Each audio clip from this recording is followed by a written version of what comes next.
Hey, buddy buddies. Welcome to OM Gore.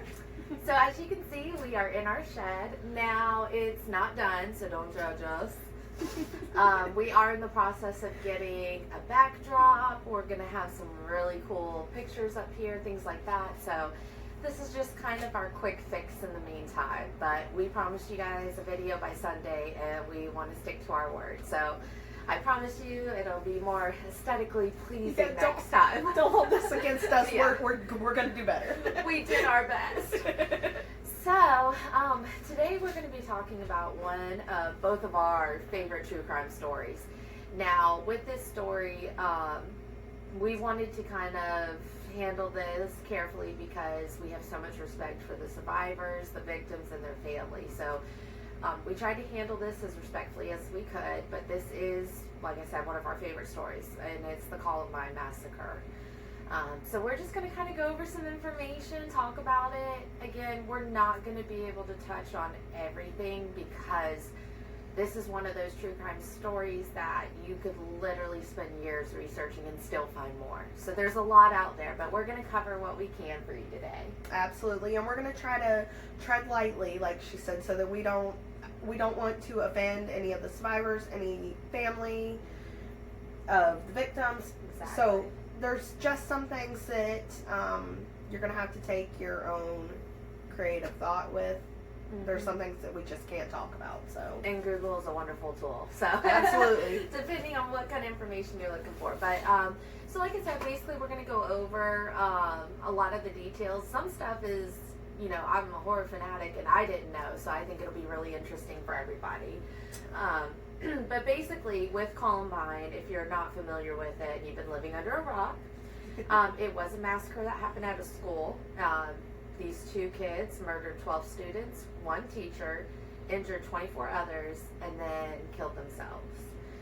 So the two guys we are talking about, Eric Harris and Dylan, I always say his last name wrong. Klebold. Dylan Klebold. I don't know why it's so hard for me to say that. So anyways, growing up, they both actually came from very well-to-do families. Eric's family, they were born in Wichita. He was born in Wichita, Kansas in 1981. His parents were Wayne and Catherine Harris. His father was in the U.S. Air Force, and his mom was a stay-at-home mom. So, you know, you're looking at a very normal middle-class family. The only thing is they did travel from state to state a lot because of his father being in the Air Force. A lot of people did note that this did kind of anger him, which I think it would anger any child. Absolutely. You make friends, you develop bonds with them, and then you have to move on and start over again. That's very frustrating. I did it luckily only one time when I was a kid, and I was pretty frustrated, so I can get that. I did too, so I know the pain. But he did finally get to reside in Littleton, Colorado in 1993. And Eric had a brother, Kevin, who was, I believe, 3 years older than him? Yes. 3 years older. Most people refer to the family as a very nice-looking family, a very normal-looking family. I know that his older brother actually ended up graduating from Columbine. He went and got a master's degree, got married, had a family, just picture-perfect normal life when it came to Eric's older brother. However, with Eric, he started getting angrier. He maintained a journal in which he actually discussed his anger and even talked about his desire for destruction. So he was very much not like his brother when it came to high school and things of that nature. So and it's so crazy to see the polar opposites of what came out of the same family, the same middle class, well-to-do, normal family. Polar opposites. Well, I feel like that also kind of goes back to the whole thing that I've always stressed is that a lot of things are a mental disorder, and I think a lot of this kind of shows it as far as, like, for example, I have anxiety. It's a chemical imbalance in my brain. I cannot control it. And I'm not justifying what they did or anything, but I do think that there's something in the brain that makes people the way they are. You know what I mean? Absolutely. Absolutely. And I think that's the case here with Eric, is there's just something not all right up there. And Absolutely. So, how did the duo meet? Well, they met at Ken Carl Middle School. They both were really into computers, video production, things of that nature. So they had a shared hobby. And that's kind of what started their friendship. Of course, we know that friendship turned a little bit more destructive in 1998 when they were actually arrested and charged after breaking into a van. They were stealing computers out of the van. And they had to complete a juvenile diversion program, attend anger management classes, and perform community service. We also know that Eric actually had to write an apology letter to the victim, stating that he was sorry for this. However, we actually also learned that Eric wrote something in his journal about this that really says otherwise. And it's pretty vulgar, but I am going to quote it. So just a heads up, it is vulgar. He said, quote unquote, "Isn't America supposed to be the land of the free? How come if I'm free, I cannot deprive some fucking dumb shit for his possessions if he leaves them sitting in the front seat of his fucking van in plain sight in the middle of fucking nowhere on a Friday fucking day night? Natural selection. Fucker should be shot." And you see he said natural selection, which is a very infamous statement as far as the shirt that he wore and things of that nature. Absolutely. And so, first off, there is, if you can Google the apology letter that he wrote to the victim, and you can also Google the actual journal entry. This was just a little snippet of it. Yeah, it goes on. But, so this kind of goes to show you where his head was at that time. So, he could almost turn it off and on, in a sense. He could give you what you wanted. Absolutely. And then in his private time, be the real him, and it's like night and day. It's total opposite of what he's putting out there. It's crazy. It is. He was very smart. He was very wise with the way that he handled things. And I think even though he ironically gave us a lot of red flags, he worked really hard to avoid red flags. And I think he was really smart with certain things like that. What was also interesting too is that Eric's father, Wayne, kept a spiral notebook with Eric's name on it. Basically kept a record of school interactions and any type of allegations against Eric. And what I found so interesting about this is that he was defending Eric in this journal, almost blaming others. So here we are, we have the father saying, oh, it's not Eric's fault, it's their fault. And yet we just saw in Eric's journal, it's not his fault he robbed that van. It was the victim's fault for not locking their van. So we see a lot of, with the father and Eric, passing the buck when it comes to the blame. Well, and I think a lot of that comes from that's learned behavior. Right. So if that's what his parents put in his brain as a child, that's what he's going to believe as he gets older, is that this isn't his fault. This is everybody else around him. Exactly. And it's almost manipulative. Oh, it's very much. So you could label it under a lot of things, but end of the day, it's a manipulative. Yeah. So we also know that Eric had a website on AOL. Now, this was back in the 90s, so this is not like your Tumblr or anything of that nature. It was a very basic website through AOL. I don't know if, some of y'all will remember this, but way back when, AOL did have a very easy step-by-step, user-friendly way to make websites, and then they also had more intricate ones. What we do know is he made a video game called Doom. He also had sort of a blog on there. Now, again, they didn't have regular blogs like we have now, but he did have some form of a blog on there where he would kind of vent, and he actually discussed his anger towards Brooks Brown on that blog. Now, Brooks Brown was friends with Dylan. They were really good friends. Dylan was very close with the parents, and apparently he was introduced to Eric through Dylan. So they all came kind of buddy-buddy, and one day Eric got into an argument with Brooks and decided to write some death threats on the website. Well, of course, Dylan supposedly had advised Brooks Brown of this, and he told his parents, who then became concerned. However, there were no charges in that case. I believe they just had Eric delete. Yeah, he just information. deleted the post. But some people feel like that's a red flag as far as it goes with Eric, but I really feel like you can take it both ways. It could be taken seriously and be a red flag, but at the same time, it could be an angsty teenager who's saying something they don't mean. Exactly. How many times at 16, 17 years old did you say, I hate this person, I'm gonna kill him? Absolutely. Now, I'm not necessarily saying that I, like, posted it online, like, I'm gonna kill you. No. Yeah, but I feel like that was his biggest fault, is that's something he should not have typed on the internet for the world to see. Well, I feel like he was so aggressive it was almost like a, keep you 5 feet away from me measurement. Absolutely. You know what I mean? Absolutely. It's a fear tactic. It's, I'm going to kill you. But it's really because I don't want you anywhere in my personal. But we obviously know he didn't mean it too terribly much. Or if he did mean it, he certainly changed his mind. Because we know for a fact that Eric actually allowed Brown to escape the massacre. So take it for what it's worth. That's why I feel like it really wasn't something that was serious at the time. Exactly, because for lack of better words, I guess, he had the chance to kill him, and he didn't. And he saved him. So that's my opinion. Now, Dylan. Dylan was actually born September 11th, 1981 in Lakewood, Colorado. His parents, again, typical middle class. His father was Thomas. His mom was Susan.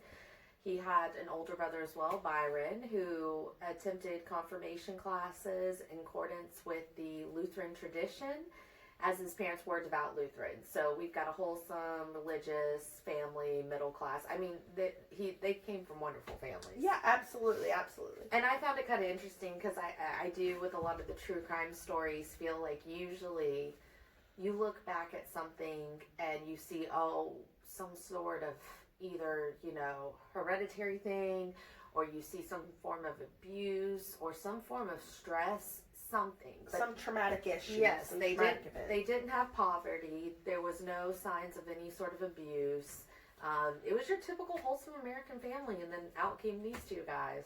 Exactly. Mom, dad, 2 kids. Yeah. Typical family, and then... And the other siblings turned out fine, so, it's very weird to me. But in 2nd grade, Dylan was transferred from Normandy Elementary to Governor's Ranch Elementary. He was there to take part of the CHIPS program. The CHIPS program is a challenging, high intellectual potential students program. Dylan's mother, she was actually one that worked with the disabled for many years, and his father was an engineer.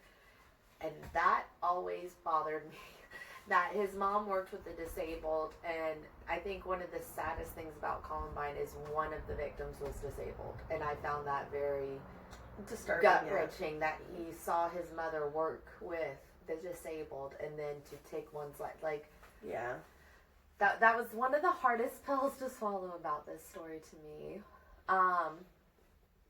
But continuing on, Dylan and Eric were accused of being homosexual for sitting alone at the lunch table.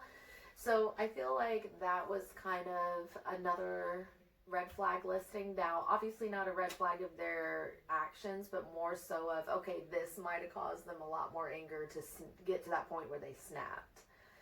This is the 90s. It's not today. So this is a very different time frame. You say somebody's homosexual nowadays, it doesn't matter. We have become less ignorant over that subject. But back in the 90s, unfortunately, we were a more ignorant society, and that would have been extremely insulting, especially to Eric, who discussed his love for Hitler, and even made sure that the massacre happened on Hitler's birthday. So absolutely. So I just feel like, imagine that mindset, right, of how much that must have angered them. Well, especially if I feel like if you idolize someone like Hitler, who literally didn't like people because they were Jewish, imagine getting, accused of being something that's just not within Hitler's standards. Of course, he's going to be upset. So absolutely. I feel like there were a lot of triggers there. But they were actually really active in the school area. They were active in school play productions. They operated video productions. They became computer assistants. They even maintained the school's computer server. And I will say it once and I'll say it again. I am so shocked that I have not read anything. They might have, But I have not read anything where they took advantage of that. I'm telling you right now, I would have. I'm just being honest. Listen, who wouldn't have, like, at least a prank? I would have hacked that whole school system, but we haven't read anything that says that they did. Now, if you know something that they did, please inbox us or leave a comment, because I really need to know. We want to know if they did it. I'm just saying, I feel like every teenage kid, I don't care who you are, if Right. you're the jock or, you know, the smart or the nerd or whatever, you would have messed with that. Come on. And you know what? Leave a comment and tell me if you would or wouldn't, because I really want to know. But we also know not only did they share the same hobbies, they even worked at the same place. So they actually both worked at Blackjack Pizza. And Eric did a little bit better than Dylan did there. He was actually paid a little bit more, I know that. And Eric was actually supposed to be promoted to shift manager, and that was literally days before the shooting. So he acted excited. He was ready for this promotion. He was ready for more money, things like that. And he was really looking forward to it because he liked working there. Not only that, but Eric had looked into joining the military, while Dylan had looked into a college in Arizona, where he was actually being accepted. And he actually went to Arizona with his mom and took a tour of the college. So on the outside, it looks like it's just two typical teenagers planning their future. One's going off to the military, just like his father, and one's going to college. Now, one thing I did think is that I almost wonder if he went to go look at the college just to appease his father, and like we were talking about earlier, wouldn't set off any red flags. Like, his dad's happy, he's not going to sit there and analyze everything he does or question him. So part of me wonders if that's the true reason. And then part of me questions, were they actually planning to commit suicide? Or did they really think that they could go into school, wreak all this havoc, kill people, and get away with it? Because they were planning their future. I feel like they were so self-confident that I really think they could be delusional enough to think that somehow they would get away with it. Yeah. But we really don't know. But I would like to research that a little more, maybe find some more paperwork in regards to if they did write out a more detailed plan than what we've seen. Yeah, so. absolutely. But other than that, they had that going for them, so we really thought, you know, everything's fine. And then Dylan was also described to his peers as painfully shy. Even his girlfriend had stated that he was not comfortable talking around other people. He was more of like, if it was one-on-one, he could handle it. But around crowds, total introvert. But they were both known to be prone to angry outbursts. I don't think that's surprising at all. I think that's kind of a given between reading their journals and things of that nature. They were even rumored to be in the trenchcoat mafia. My personal opinion, I think that was a little over dramatic. There's no trenchcoat mafia. It was them two, and that's it. I mean, they did have some help, but there wasn't some secret society helping them. Exactly. I think you take it for what it's worth. We do know Eric's aliases online were Reb for Rebel, which was their high school mascot. So we tend to wonder if he did that to be a smartass or if he meant it as an actual rebel, like being rebellious. He was also Reb Doomer and Rebel Doom AKR. Dylan was Vodka because he loved drinking vodka. I think that was the only nickname they had for Dylan, though. Yeah, that was the only nickname that I've come across. And then, of course, this is, you know, we start going down the timeline. They did start experimenting with pipe bombs. They even posted videos of the explosion online. If you go on YouTube, they're all on there. Just look it up. You just really see them in there testing things out, cursing. It's not too exciting, but you know, if you're trying to look at something and get a better viewpoint of what they were doing. Yeah, it's all on the internet. You can find it. They like to record themselves a lot, which I think goes back into the whole, they both had fun with computers and video programming. So. Well, but then it also kind of goes into the self-confident, almost self-absorbed, let's record ourselves. Because for it to be the 90s when we didn't have cameras on our phones and they just sat there and recorded themselves driving around in their car, practicing shooting, stuff like that, I do think they were very full of themselves in a certain way. So what they started doing is they experimented with the pipe bombs. Let's see here. They also, while they started doing these pipe bombs, this is also the same time where they started to show more red flags. Basically what was happening is they started turning in violent types of things to school. In one of their creative writing projects for school, it got pretty bad, and it was a doom story that Harris had written, and it was actually dated January 17th of 1999, so this is the same year as the massacre. When the teacher read it, she actually said, quote unquote, "Yours is a unique approach, and your writing works in a gruesome way. Good details and mood setting." Not teacher shaming, but that was a red flag. I feel like it was. So you can actually find also this creative writing project online. If you look for it, you can find it. And I'm here to tell you right now, it's, creative. Yeah. It should have been a red flag. I'll just leave it where that, I'll leave that where it's at. It should have been a red flag. Absolutely. And not only that, but I was a creative writing major at School of the Arts. Some of my stuff was dark, but it was not in that sort of detailed kind of dark aspect. So I like I said, it might have just been art, but obviously it wasn't. And I gotta say, it's a red flag. I feel like it's a red flag. We also know Dylan's girlfriend, who he actually took to prom 3 days before the shooting, Robin Anderson, purchased 2 shotguns and a high-point carbine in exchange for her cooperation with the shooting, though no charges were placed against her. So she actually did help them obtain the things that they needed. However, because she helped the cops, she's never been charged for those. Yeah. Of course, Dylan eventually sawed off his 12-gauge double barrel, shortened it to overall length of 23 inches, which is a felony, and Harris shortened his 12-gauge to 26 inches. And then they also purchased a Tech DC-9, and it was sold to them by a firearms dealer named Larry Russell. Now, Larry actually failed to keep records of the sale, and he determined that the purchaser was 21 years of age or older. However, he was unable to identify the pictures of Robin, Eric, or Dylan.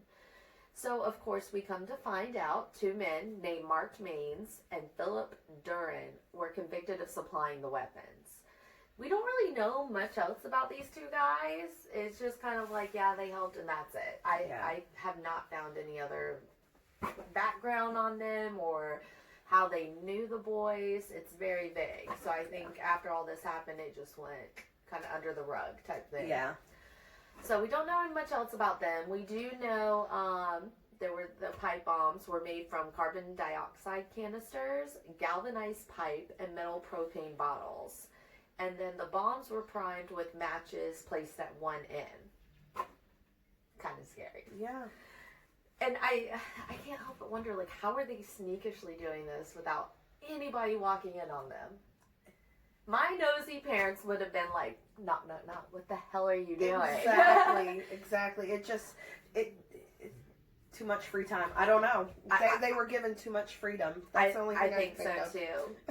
And I've even looked at the pictures of their houses. Like, maybe these houses were above middle class family and they were really big to where, no, there was plenty of room where you could reach. It was the same size as my parents' house. It wasn't exactly. It was not like a super mansion. We do know that the neighbors actually later on recalled hearing noises from Harris's garage, hearing like bottles breaking type noises, saws going off. Yeah. And to me, if I drive by my neighbor's house and I hear them in the garage, I'm not going to remember that, but they distinctly remember it. So I feel like that could have been a red flag, but I also understand brushing it off. Well, and we also do know that, so they tested out these pipe bombs and these explosives, because there's videos of it. So it leads me to kind of believe that this was an ongoing thing. So if it happened once or twice, you hear a little bit of glass breaking in the garage, some buzzing, some whatever, you're like, okay, they're just working out there. If you're hearing this constantly, you're going to remember it because it's going to irritate you. Absolutely. So they recall it. It was irritating. Yeah. Now, the boys actually purchased even more. They purchased 6 more propane tanks the morning of the attack. And the 2 largest bombs built were to go into the school cafeteria. They were made from small propane tanks, and only one of the bombs went off, partially detonating, thank God. Basically, if it would have properly went off, it would have had hundreds of casualties. But as we know, it did not go according to plan, and luckily it was much fewer numbers. Unfortunately, though, Harris did kill 8, and Dylan killed 5, so unfortunately there were several victims, but luckily not as many as it could have been. Now, the first shot rang out at 11:19 a.m. When the bombs failed to detonate, they decided to go in and launch an attack, because we know what the original plan was. Absolutely. The original plan was for the bombs to go off in the cafeteria, for them to be staked out, I believe it was in the parking garage, right? And as the people who survived the bomb ran out, they can go ahead and start shooting at them. So it was pretty brutal, pretty savage of them. Let's see. And then at 12 o'clock, the bombs that were set up to go off in their own cars were set up to kill first responders and any other personnel that failed to go off. So they failed to go off. So at 12:02, they actually go to the library. This was, 20 minutes after the shooting spree had ended. And they actually went there to watch the car bombs detonate. When they realized the bombs failed, they went to the west windows, open fired on police. However, thank goodness nobody was actually injured whenever that happened. So that didn't work out for them. And then it was about 3 to 6 minutes later, they went to the bookshelves. They counted 1, 2, 3. And that was heard by Patty Nielsen.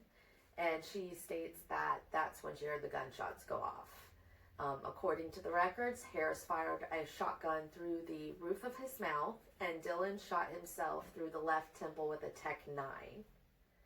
Now, with that being said, the infamous... Here is the infamous twist that we recently found out that just... And we're not sure... I'm torn on it. I don't know what to think of this. Okay, so supposedly, just before shooting himself, Dylan lit a Molotov cocktail off on a nearby table underneath, which the student by the name of Patrick Ireland was, and it only injured him. Underneath the scorched film of material was a piece of Harris's brain matter, suggesting Harris had shot himself by this point. So here we go. We have Patty telling us she hears 1, 2, 3 in the gunshots. But according to science, it appears that Eric shot himself first, and then Dylan lit off the cocktail and then shot himself. So we don't really know, but we gotta take it for what it's worth.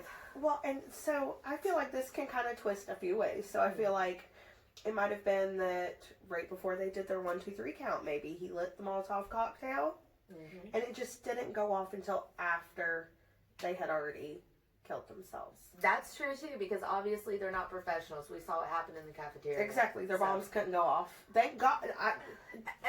No disrespect. Thank God they didn't go off. We're very thankful that it didn't go off. We're just very we are true crime junkies. So to us, we eat this stuff up. We're the ones that watch IGTV and analyze everything, and that's what we're here for. But like I said, we have a lot of respect, especially.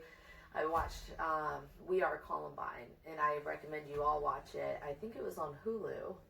It is. But it's really good, and it actually was filmed and done with the survivors, and it really lets you see, the aftermath, even after all these years, of how it's affected them. And I've always had respect for them, but it's almost like you know them personally now, and it's I would never want to do anything to offend them, hurt them. Yes, I'm infatuated with true crime, but I also am respectful to those that were affected by it. So hopefully we, tip-tapped around this appropriately and in the most non-offensive way possible. Absolutely. I do promise you with other true crime stuff, you are going to get a lot more guts, gore, and detail. You're going to get pictures, videos. But when it came to Columbine, I just had to be respectful. We had to... Yeah, I just felt like if we dove too deep, I didn't even want to give names, even though the names are out there. Yeah. I didn't want to give the names of the people that were injured. I just feel like out of respect for what I guess because this was the first school shooting of our generation that was so big, but it's still so massive. It is. Like 20 years later. It's almost like a cult following of people who are researching it. Not like in a creepy way, but just people really researching it. And I think it's important to research it for mental health because I cannot stress enough how important mental health is. And if you or anyone you know is struggling with mental health or depression, please get help because you are not alone. You're not weird. Almost everybody at this point has some sort of mental disorder. And we are going to post some links down there for help. So if you do have any issues or like I said, you know anybody who needs help, go click those links and get the help that you need. Absolutely. We're going to have numbers. We're going to have websites. Yeah. So anybody that you know that needs to pass the information along. I mean, you never know whose life you might be saving. Absolutely. Well, it's been fun here in the shed. I hope you guys enjoyed it. Like I said, next time we're going on a field trip.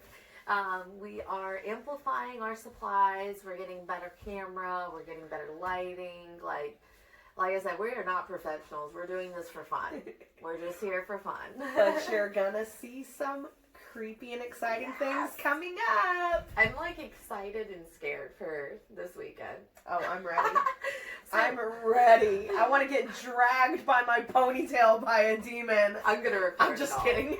Just for y'all. Just for y'all. But seriously though, thank you so much for watching us. Please hit the like button, and if you haven't already, hit subscribe. Message us if there's any stories you want us to cover, or we are in the Low Country in South Carolina.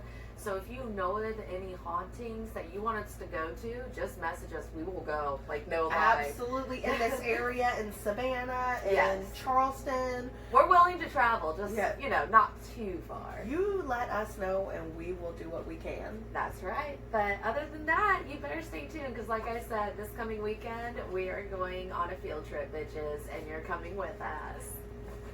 Bye.